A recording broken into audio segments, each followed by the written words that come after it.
Good morning, good afternoon, or good evening, my beautiful hot messes. My name is Mistress Lavender, and I am reading the artist Seduction by Robert Greene. I'm on page 76. To appear to be an object of desire, create triangles. But before we begin, make sure to like, comment, and subscribe, and turn your post notifications on. Let's start. Few are drawn to the person whom others avoid or neglect. People gather around those who have already attracted interest. We want what other people want. To draw your victims closer and make them hungry to possess you, you must create an aura of desirability, of being wanted and courted by many.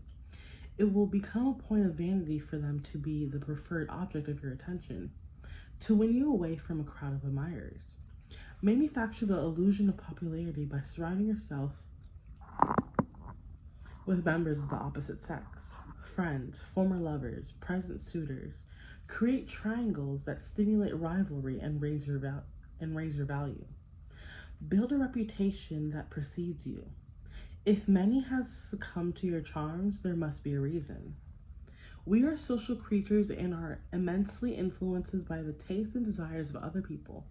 Imagine a large social gathering.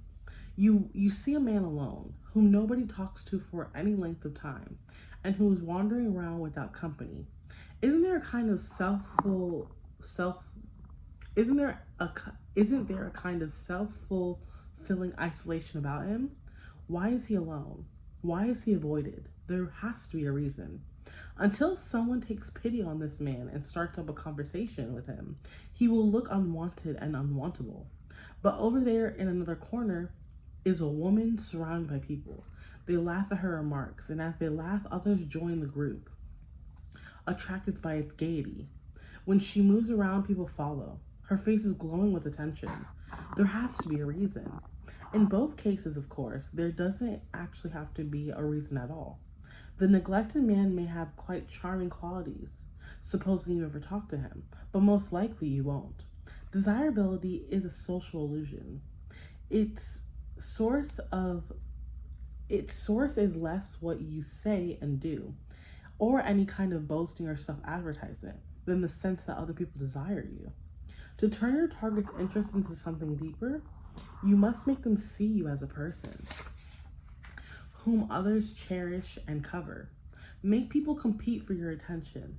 Make them see you as sought after by everyone else.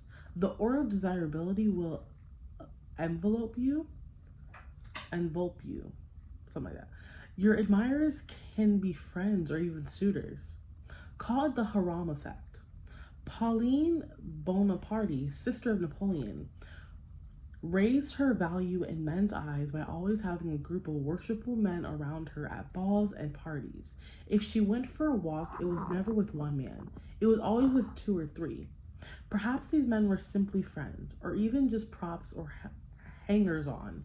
The sight of them was enough to suggest that she was prized and desired. A woman worth fighting for. Andy Warhol, too, surrounded himself with the most glamorous, interesting people he could find. To be part of his inner circle meant that you were desirable as well. By placing himself in the middle, but keeping himself aloof from it all, he made everyone compete for his attention. He stirred people's desire to possess him by holding back. Practices like these not only stimulate competitive desires, they take aim at people's prime weakness, their vanity and self-esteem. We can adore feeling that another person has more talent or more money, but the sense that a rival is more desirable than we are, that is unbearable.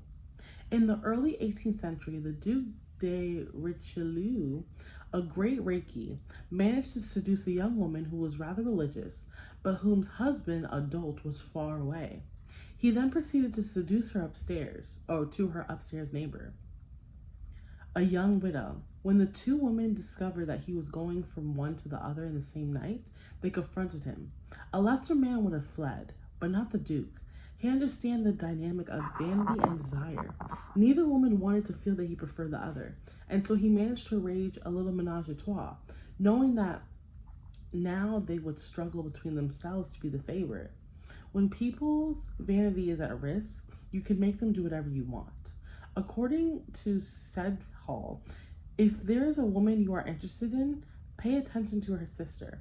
That will stir a triangle desire. Your reputation, your illustrious past as a seducer is an effective way of creating an aura of desirability. Women threw themselves at Erlin's feet, not because of his handsome face, or certainly not because of his acting skills, but because of his reputation. They knew that other women found him irresistible. Once he had established that reputation, he did not have to chase women anymore. They came to him. Your own reputation may not be so alluring, but you must find a way to suggest to your victims that others, many others, have found you desirable. It is reassuring. There is nothing like a restaurant full of empty tables to persuade you to not go in. A variation on the triangle strategy is the use of contrast.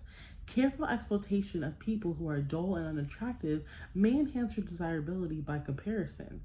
At a social affair, for instance, make sure that your target has to chat with the most boring person available. Come to the rescue, and your target will be delighted to see you. To make use of contrast, either develop and display those attractive attributes, humor, vivacity, and so on, that are the scarcest in your own social group, or choose a group in which your natural qualities are rare and will shine.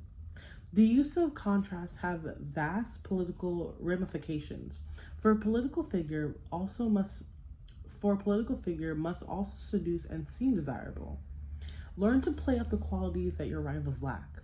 In the American presidential race of 1980, the IRRESOLUTENESS of Jimmy Carter had made the single-mindedness of Ronald Reagan look desirable. Contrasts are eminently seductive because they do not depend on your own words of self-advertisements. The public reads them unconsciously and sees what it wants to see. Finally, appearing to be desired by others will raise your value, but often how you carry yourself can influence this as well. Do not let your targets see you so often. Keep your distance. Seem unattainable, out of their reach.